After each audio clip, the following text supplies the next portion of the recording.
नमस्कार दोस्तों। क्या आपको पता है कि चंद्रमा को 27 नक्षत्रों में सबसे प्रिय नक्षत्र कौन सा है? तो आज मैं आपको इसके बारे में बताने जा रहा हूँ। वह नक्षत्र है रोहिणी नक्षत्र। रोहिणी नक्षत्र को वैदिक ज्योतिष में विकास, उर्वरता, सौंदर्य और साहित्य का नक्षत्र माना गया है। यह नक्षत्र जीवन में भौतिक समृद्धि, आकर्षण और निरंतर प्रगति का प्रतिनिधित्व करता है। रोहिणी नक्षत्र में जन्मे व्यक्तियों में चीजों को बढ़ाने, संवारने और सुरक्षित रखने की संभावना स्वाभाविक क्षमता होती है। यह कुल 4 चरणों में, जिसे पद कहा जाता है, में विभाजित होता है।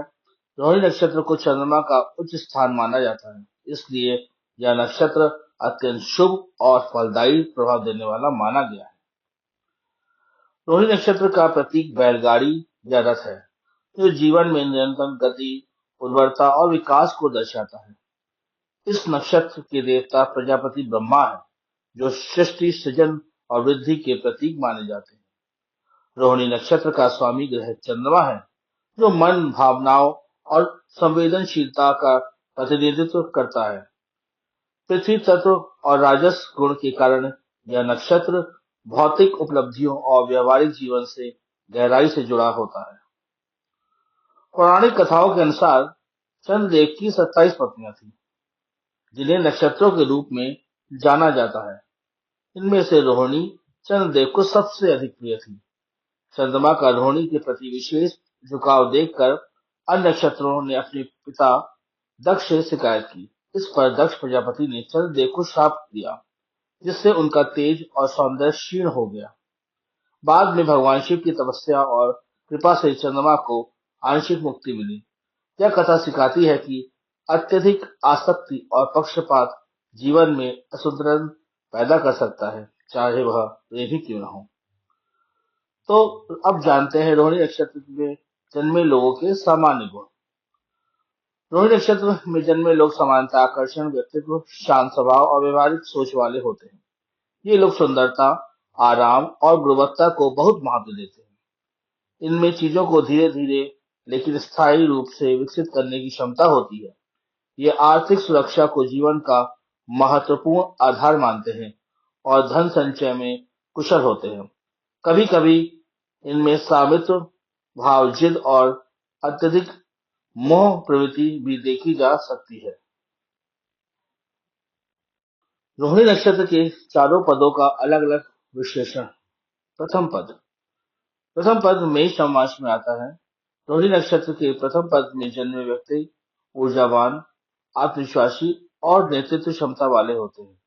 इनमें पहल करने की प्रवृत्ति प्रबल होती है और ये अपने लक्ष्य को प्राप्त करने के लिए साहस पूर्वक आगे बढ़ते हैं। द्वितीय पद वृषभ नवमास में आता है। इस पद में जन्मे लोग अत्यंत स्थिर, धैर्यवान और भौतिक सुखों की ओर आकर्षित होते हैं। ये लोग कला, फैशन, संगीत और विलासिता से जुड़े क्षेत्रों में विशेष रुचि रखते हैं। तृतीय पद मिथुन नवमास में आता है। इस पद के जातक बुद्धिमान, संवाद कुशल और व्यवहारिक दृष्टिकोण वाले होते हैं।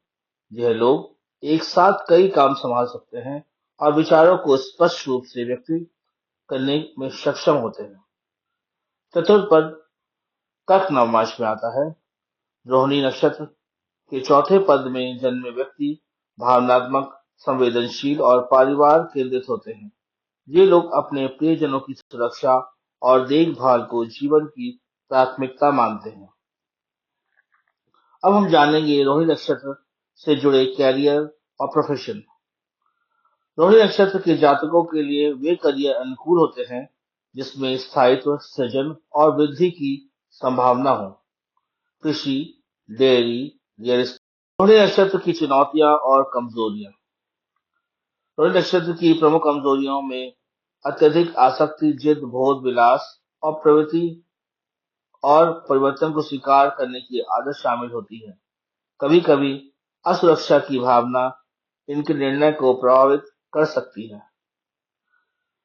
रोहिणी नक्षत्र के उपाय और मंत्र। रोहिणी नक्षत्र के जातकों के लिए चंद्रदेव की उपासना विशेष रूप से लाभकारी मानी जाती है।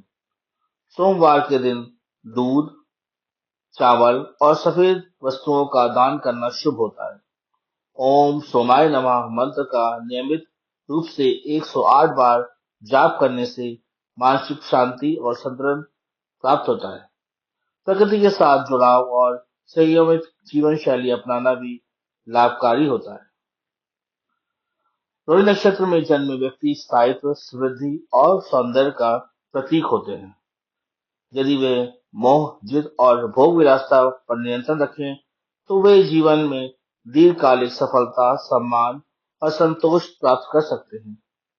यह नक्षत्र सिखाता है कि वास्तविक समृद्धि केवल धन से ही नहीं, बल्कि संतुलन और विवेक से आती है। तो दोस्तों, आज हमने रोहिणी नक्षत्र के बारे में जाना। अगर आपको मेरा यह वीडियो पसंद आया हो तो आप इसे लाइक करें और मेरे चैनल को सब्सक्राइब करें।